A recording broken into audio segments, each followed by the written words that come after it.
A lifeline for mining depends on cutting the lifeline for the boundary waters that we all love. A way of life is already in place and will be lost if the Northland is subjected to this toxic mining. This is Trump and Stauber's scheme.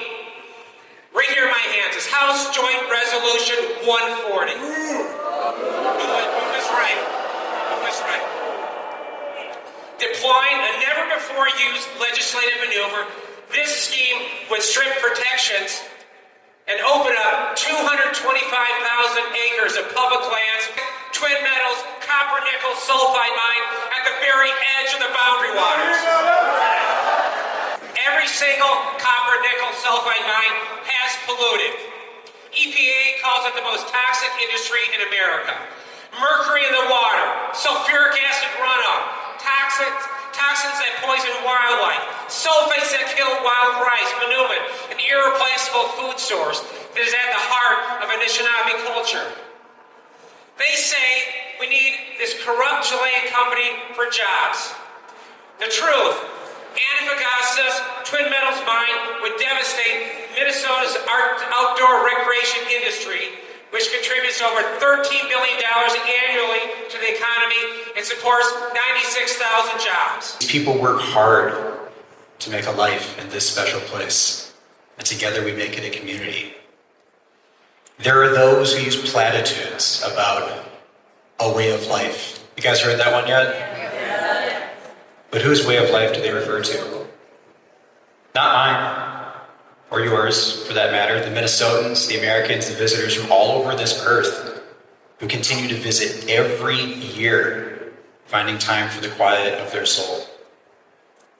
They don't refer to fishing guides whose livelihoods will be forever damaged by polluted lakes. The vast majority of homes where I live pull drinking water directly from the lakes. Lakes within the same watershed as the boundary waters. What way of life is being preserved with this mine? And which ways of life will be lost? What about the jobs that are already there?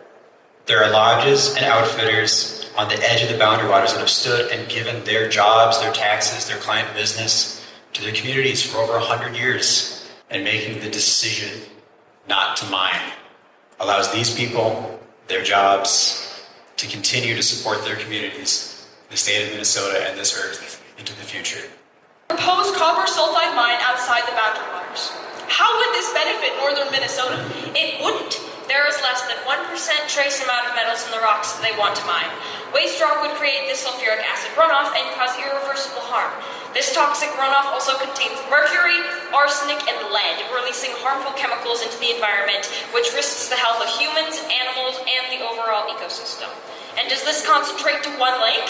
No. The watershed flows north, and because of the intensely connected system of waterways, nearly every lake would become heavily polluted. Throughout mining history in the U.S., the U.S. government has violated treaty rights of indigenous peoples again and again. This is not okay. The effects associated with copper sulfide mining, as well as the process itself, are not only in direct violation of these treaties, but are also detrimental to the resources of the surrounding areas.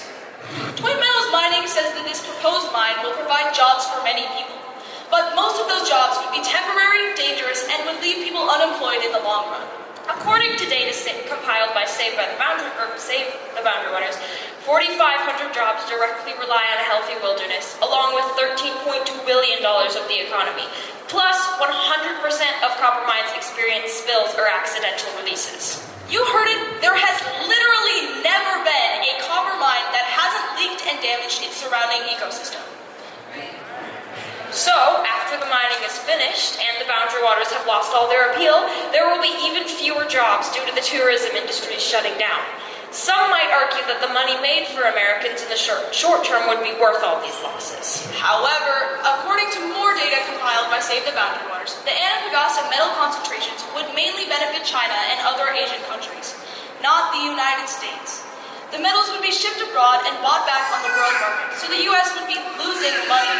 Also, the Twin Metals mining would only cover 2.3% of U.S. annual copper consumption, 1.5% of cobalt consumption, and 3.6% of nickel consumption. Copper is one of the few metals recycled, so we really don't need to mine more of it. We have other mines that are more reliably established that provide a greater quantity of these metals. And it doesn't stop there. Your grandparents' land, your friend's business, your drinking water, all gone. We will be left trying to salvage what profit we can from the destroyed ecosystem. Is this the future you want us and our children to inherit? Outfitting is intrinsically connected to the land and its rhythms. We live our lives with the seasons. Spring brings new beginnings, new faces, maple syrup and wild ramps. Summer, families and friends, and the joy of living outside under the sun and stars. Fall is a colorful and chilly reminder to gather and prepare for the coming cold, and winter, a time to reflect and plan anew for the next cycle. And that's what our lives are, a cycle. We are born, we learn, grow, build, and teach others in our lives to do the same. This cadence is as old as the forest and the lakes and the earth beneath us today. We can choose to protect what we have, what has nurtured and what has taught us and sustained us as people. Or we can choose to raise it and be left with what